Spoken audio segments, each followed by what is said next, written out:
presunto complice Andrea Vescovo, arrestato mercoledì, non sta bene ed è provato. Sono le parole di uno dei suoi legali. Intanto si cerca di capire chi abbia sparato quella notte al 25enne.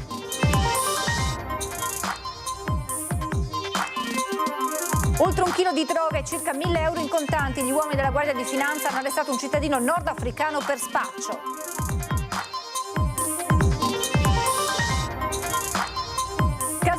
Dure le posizioni delle rappresentanze dei lavoratori del Teatro La Fenice dopo i commenti di Brugnaro, definite vere e proprie minacce. Da Cafarsetti il sindaco getta acqua sul fuoco e dice di voler incontrare i musicisti per mettere fine ai dissidi. Violenza di genere a Venezia, aumentano le richieste d'aiuto, segnale positivo perché porta al percorso di consapevolezza e indipendenza delle donne, i dati emersi dall'incontro organizzato da Pianeta Sindacale Carabinieri. Le parti in vetro sul ponte di Calatrava saranno sostituite da una pietra trasparente che non fa scivolare ed è più sicura. Test definitivi entro la fine di gennaio. Si chiama Olympus e omaggio ai Giochi di Milano Cortina, l'edizione 2026 del Carnevale di Venezia. Protagonisti saranno la mitologia e l'armonia di corpo e mente. 18 giorni di eventi dal 31 gennaio al 17 febbraio. Buonasera, ben ritrovati con l'edizione veneziana dei telegiornali di Antenna 3. In primo piano lo avete sentito, l'omicidio di Sergiu Tarna. Il presunto complice Andrea Vescovo, che è stato arrestato mercoledì, non sta bene ed è provato, a dirlo uno dei suoi legali, mentre si cerca di capire chi quella notte abbia sparato al 25enne. Non sta bene, quello è sicuro, non sta molto bene, molto provato, quindi... sì, in questo momento è veramente molto, molto in difficoltà, quindi non sta bene. A parlare uno degli avvocati difensori, l'altro è Federico Fogal. Di Andrea Vescovo, detto Vischio, il 38enne di Spinea, arrestato mercoledì e ritenuto il presunto complice di Riccardo Salvagno per l'omicidio di Sergiu Tarna. Nel primo interrogatorio davanti a giudice e PM il 38enne si è avvalso della facoltà di non rispondere e al momento i suoi legali hanno deciso di non rilasciare alcuna dichiarazione. Vescovo, che vive a Spinea insieme alla mamma e al compagno di lei, viene descritto come una persona fragile provata dalla perdita del padre in età adolescenziale e qualche anno fa da quella del fratello. Da allora avrebbe iniziato a dover assumere farmaci, oltre a essere seguito dal centro di salute mentale. Se ha sbagliato pagherà, ha dichiarato il compagno della donna, secondo cui però non può essere stato Vescovo a sparare.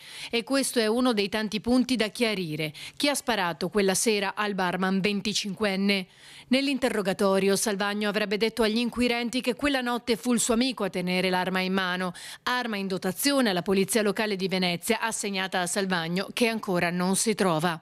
E poi c'è il video, attorno a cui si concentrerebbe il movente, un filmato che avrebbe potuto distruggere la carriera di Salvagno, registrato di nascosto da Tarna, ma il suo legale ribadisce altri concetti. Salvagno non ha mai parlato di transessuale, ha parlato di una prostituta in generale, quindi senza entrare neppure nello specifico qualificatorio della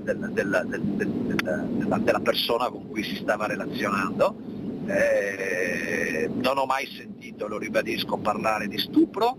Non ho mai sentito di un soggetto drogato. Lunedì farò accesso al fascicolo sperando che ci sia qualcosa in più rispetto a quello che ho già e magari mi farò un'idea anche parzialmente diversa. Intanto emergono ulteriori dettagli sul rapporto tra i due. La mattina del 4 gennaio, secondo i tabulati telefonici, Salvagno avrebbe scritto all'amico Vescovo dalla Spagna, dove era fuggito salvo rientrare in Italia all'indomani, e scusandosi, dicendogli di essere preoccupato e di aver sbagliato tutto. Oltre 1 chilo di droga e circa 1.000 euro in contanti. Arrestato per spaccio dalla Guardia di Finanza un cittadino nordafricano. 733 grammi di eroina, 15 di cocaina, 14 di hashish, un bilancino e 845 euro in contanti ritenuti proventi dello spaccio. È quanto emerso dalla perquisizione della casa di un cittadino nordafricano scattata dopo che la Guardia di Finanza lo aveva intercettato per aver allestito una sorta di mini market della droga, scoperto dopo un controllo su strada. L'uomo era stato fermato per essere identificato ma era privo di documenti. Addosso gli sono stati trovati 2,5 grammi di cocaina. A seguito della perquisizione della Guardia di Finanza, droga e soldi sono stati sequestrati e l'uomo arrestato. Ora si trova nel carcere di Venezia. Il neonato morto subito dopo il parto sabato scorso all'ospedale di Portogruaro non aveva malformazioni, è quanto emerso dall'autopsia eseguita questo pomeriggio dal medico legale Antonello Cirnelli. All'esame hanno partecipato anche i periti dei 10 sanitari indagati dalla procura di Pordenone. Circa la causa della morte si è trattato di un'insufficienza feto-placentaria acuta. Serviranno tuttavia indagini istologiche accurate di ordine microscopico per definirne la causa specifica, che saranno eseguite nelle prossime settimane. Il padre del neonato, residente a Fiume Veneto, aveva presentato un esposto in questura a Pordenone consegnando la documentazione relativa alla gravidanza, comprese visite ed ecografie effettuate anche in regime privato. Intervento dei vigili del fuoco intorno all'1:30 di questa notte per l'incendio di un magazzino garage nei pressi di un'abitazione in via Capri, siamo a Zelarino. Nessuna persona è rimasta fortunatamente coinvolta. Sul posto sono intervenute 2 squadre di Mestre, i volontari di Mirano e il funzionario di guardia. A causa dello scoppio di una bombola avvenuta prima dell'arrivo delle squadre di soccorso si sono frantumati i vetri di 2 abitazioni adiacenti a quella coinvolta nell'incendio. Le cause del rogo sono in corso di accertamento. Caso Venezia, dure le posizioni delle rappresentanze dei lavoratori del Teatro La Fenice dopo i commenti di Brugnaro definiti vere e proprie minacce. Da Cafarsetti il sindaco getta acqua sul fuoco e dice di voler incontrare i musicisti per mettere fine ai dissidi. Più ragionamenti di così, no, non ce ne sono, speriamo che ci troviamo per risolvere sta cosa, mi sembra che siamo finiti in buca. Nessuna vittima, nessun carnefice della guerra paventata dal sindaco Brugnaro nei confronti dei lavoratori del Teatro La Fenice, nemmeno la traccia. Un modo di dire, una presa di posizione che nulla ha a che fare con i musicisti. A Venezia c'è sempre stato così, i baruffanti, cioè si fa baruffa, si dà 2 pugni e dopo finisce là. Ma io sono quello l'ultimo che c'entra qualcosa, sto cercando è che quello che si mette in mezzo spesso c'ha pasciafoni una parte che fa parte anche del gioco, non è che sto facendo la vittima. Risponde così il sindaco dopo quelle che le rappresentanze dei lavoratori hanno definito vere e proprie minacce e intimidazioni. Diversa l'opinione di Brugnaro, che invece fa trapelare la volontà di porre fine ad ogni scontro. In diplomazia, prima di fare gli incontri, quelli che poi voi chiedete come è andata, bisogna lavorare sotto traccia e i miei sono segnali di pace. Nell'altro caso non erano minacce, erano soltanto previsioni, cioè io so che se non ti metti d'accordo purtroppo uno dice e l'altro reagisce. Allora io stavo pensando come e mi sto scervellando, penso che tutti stanno cercando di trovare una soluzione in qualche modo per uscire dalla situazione.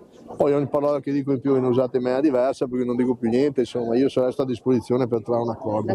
Tentativi di riconciliazione, dunque quelli del sindaco di fronte alle telecamere nei confronti dei lavoratori della Fenice. Gli voglio un bene, che gli voglio un bene da panico, cioè quando ieri li ho visti a un programma, cioè li abbraccerei tutti, cosa vuoi che ti dica? Ci ho vissuto 10 anni, ci ho messo soldi quando io ero un imprenditore e ho bruciato al teatro, cioè per me è una cosa di affezione, per cui faccio fatica, non riesco ad arrabbiarmi.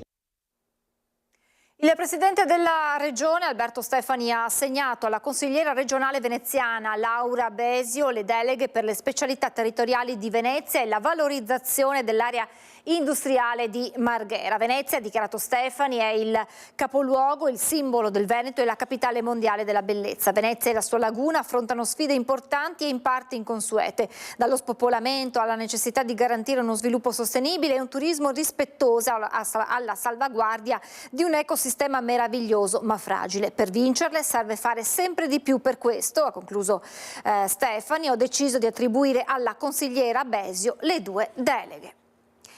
Violenza di genere a Venezia, aumentano le richieste d'aiuto, segnale da intendere come positivo però verso il percorso di consapevolezza e indipendenza delle donne. Dati emersi all'incontro organizzato da Pianeta Sindacale Carabinieri in collaborazione con le istituzioni.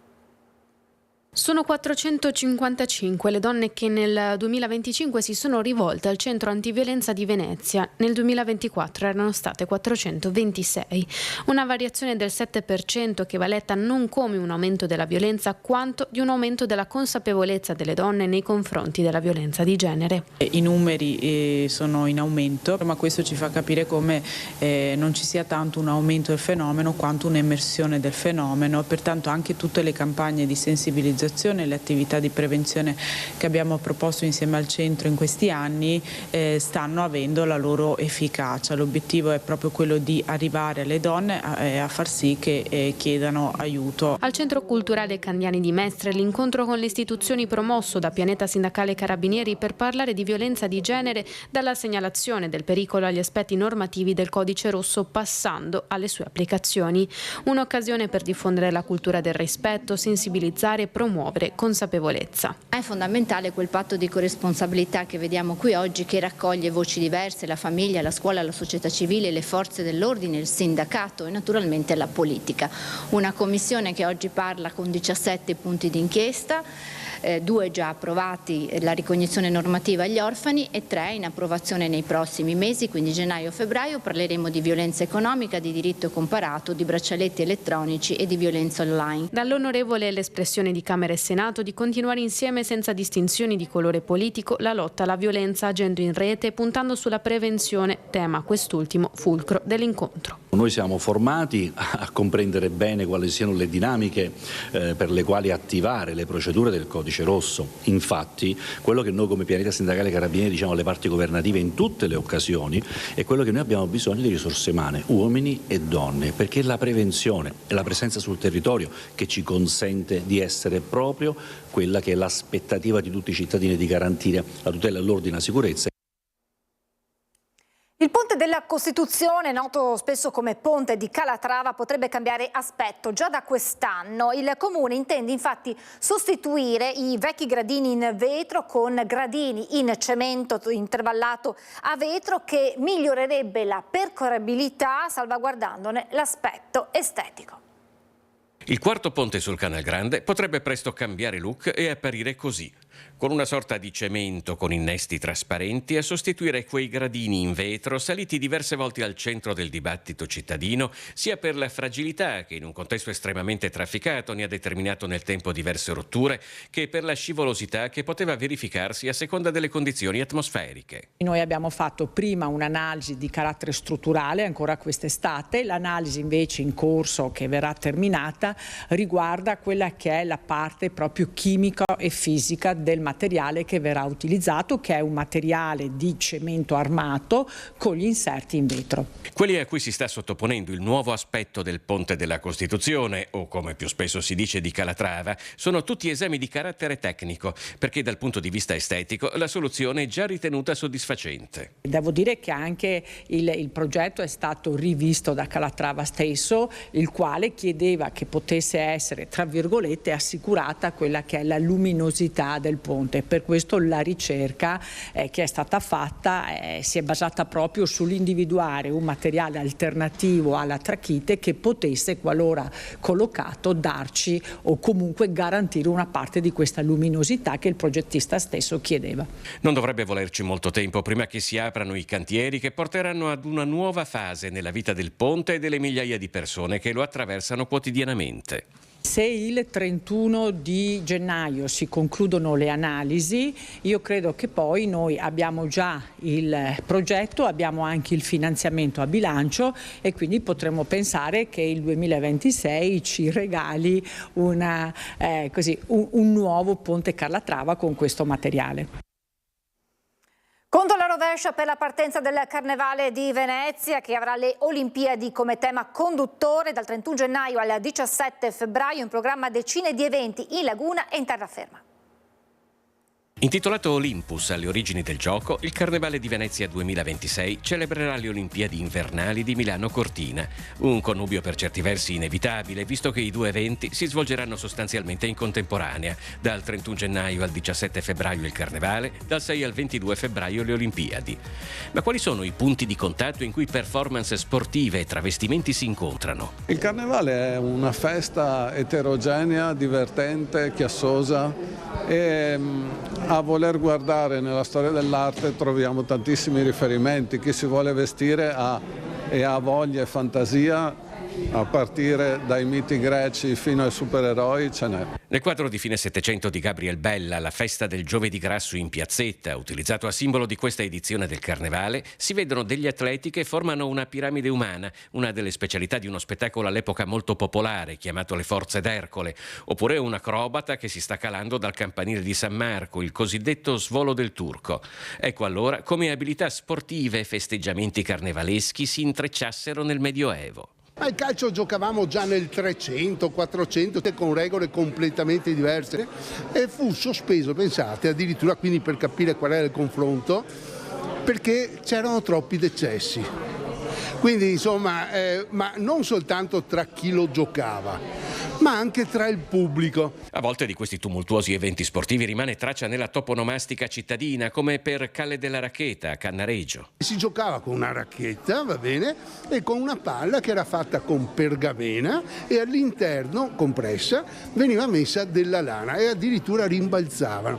E lungo la calle, dalle finestre sovrastanti, c'era un pubblico incredibile e costante. Il primo appuntamento del Carnevale di Venezia 2026 sarà in Piazza San Marco dalle 17 di sabato 31 gennaio con il Gran Ballo di Carnevale, seguito domenica dal suggestivo corteo acqueo lungo il Canal Grande e lo scoppio della Pantegana sotto il Ponte di Rialto.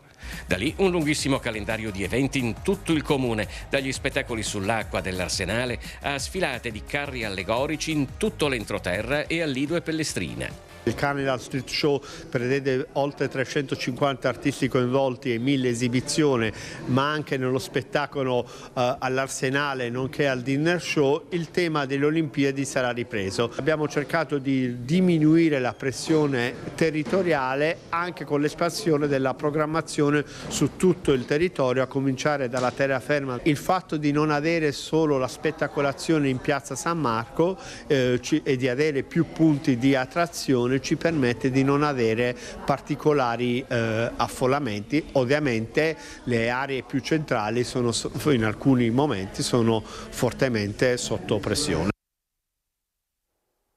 2025 anno da record per la rete biblioteche di Venezia e guardando al 2026 il Comune annuncia nuovi investimenti. 500.000 di visite in un anno. La rete Biblioteche Venezia chiude il 2025 con numeri da record, tornando ad essere uno dei cuori pulsanti della città. Può essere definito l'anno migliore della sua storia, confermandosi spazio di studio, incontro e partecipazione per migliaia di cittadini tra centro storico e terraferma. Le biblioteche sono state animate da un fitto calendario di incontri, laboratori, letture, musiche e attività per tutte le età, con una presenza crescente di giovani e studenti, obiettivo dichiarato dall'amministrazione. È un lavoro importante quello che stiamo facendo, cioè l'idea di dare spazi dedicati alle famiglie, ai giovani, ai bambini, ai lettori, spazi belli, spazi moderni, spazi che dimostrano come c'è voglia e c'è domanda di questo tipo di strutture. Guardando al 2026, il Comune annuncia nuovi investimenti a partire dalla ristrutturazione della Biblioteca di Marghera, destinata a diventare un centro culturale ancora più aperto e attrattivo per le nuove generazioni.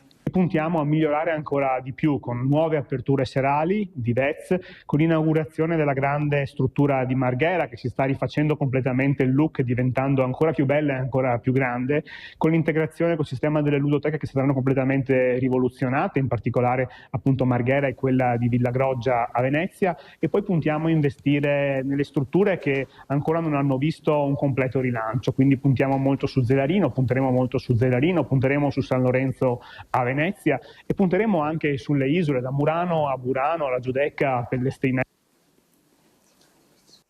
Siamo in chiusura, io vi ringrazio per averci seguito e vi lascio alla sigla e a seguire le previsioni del tempo. Buona serata.